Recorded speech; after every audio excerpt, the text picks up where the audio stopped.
Bismillahirrahmanirrahim. Assalamualaikum warahmatullahi wabarakatuh. Allah subhanahu wa ta'ala berfirman, A'udzu billahi minasyaitonir rajim. Bismillahirrahmanirrahim. Ya ayyuhalladzina amanu ista'inu bis-sabri was-salah.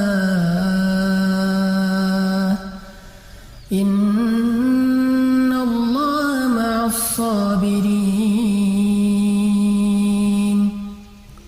Innallaha ma'as-sabirin. Wahai orang-orang yang beriman, mintalah pertolongan dengan sabar dan sholat. Sesungguhnya Allah bersama dengan orang-orang yang sabar. Kita sering mendengar ayat ini disampaikan oleh para ulama, para da'i, para ustadz, tentang bahwa salah satu di antara cara menjemput pertolongan Allah Subhanahu wa ta'ala itu adalah dengan melakukan ibadah sholat.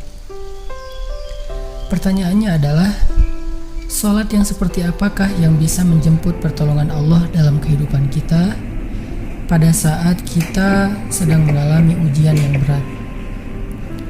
Banyak orang yang bilang, saya sholat tapi kok hidup saya gini-gini aja. Banyak orang yang bilang, saya udah sholat tetapi kok doa saya belum diijabah. Saya udah sholat tapi kok masalah saya masih belum selesai. Saya udah sholat tetapi kok musibah saya terus beruntun, tidak pernah berhenti. Saya udah sholat tapi kok musibah terus terjadi dalam hidup saya. Sehingga teman-teman yang dirahmati Allah, kita perlu belajar sholat yang seperti apa yang bisa menjemput pertolongan Allah Subhanahu wa ta'ala secara ajaib.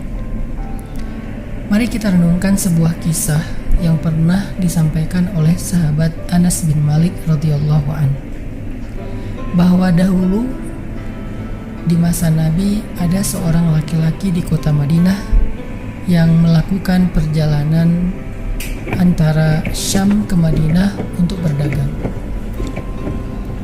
Di tengah perjalanan, laki-laki ini dirampok oleh para perampok. Dia diberhentikan oleh seorang laki-laki, kemudian hartanya diambil, lalu setelahnya laki-laki itu menghunuskan pedang kepada orang ini. Pedagang ini mengatakan, wahai fulan, jika engkau menginginkan hartaku, ambillah, tapi biarkanlah aku melanjutkan perjalanan. Perampok itu mengatakan, adapun harta itu sudah menjadi milikku. Sekarang aku menginginkanmu, aku ingin membunuhmu. Merasa tidak punya pilihan, akhirnya pedagang ini mengatakan, wahai fulan, jika engkau ingin menyakitiku, membunuhku, maka lakukanlah. Tetapi sebelumnya berilah aku kesempatan untuk melaksanakan sholat 2 rakaat. Lalu perampok ini mengatakan, ya sudah, kalau begitu sholatlah, aku akan berikan engkau waktu sebentar. Maka pedagang ini pun mendirikan sholat dengan sholat yang sangat khusyuk. Di dalam sholat, laki-laki ini setelah membaca Al-Fatihah, dia membaca sebuah ayat di dalam surat An-Naml ayat 62. Apa ayatnya? Dia membaca kalimat, Amman yujibul muttarra idza da'ah. Amman yujibul muttarra idza da'ah wa yakshifus su'a wa yaj'alukum khulafa'al ard. A ilahum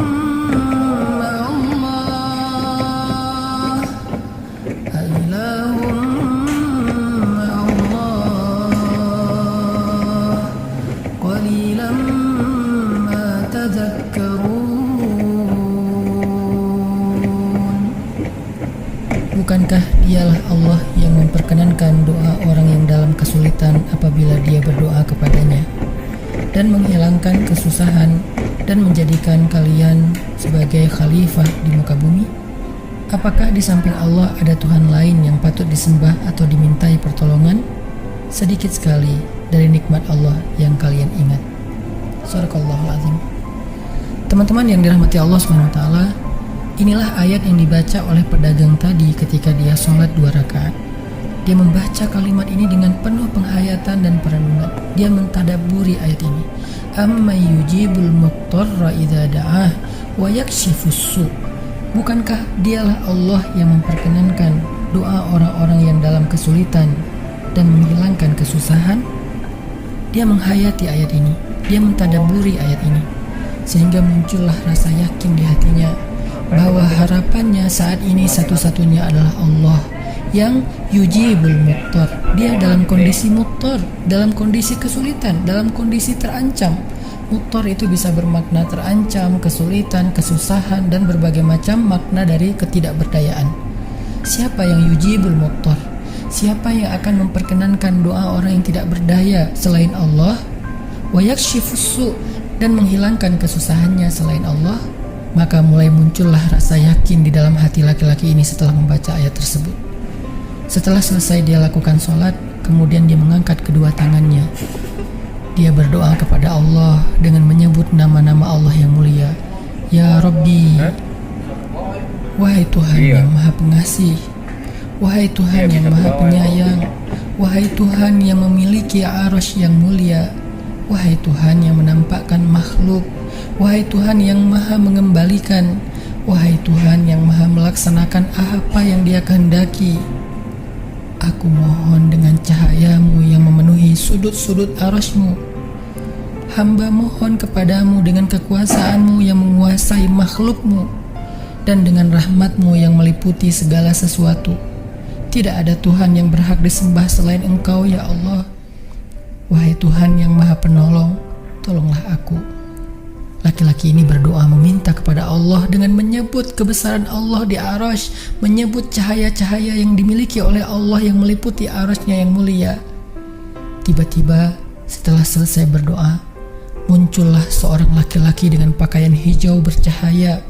Dia mengendarai seekor kuda berwarna abu. Dia mengeluarkan pedang. Lalu perampok tadi mencoba untuk menyerang laki-laki berkuda itu.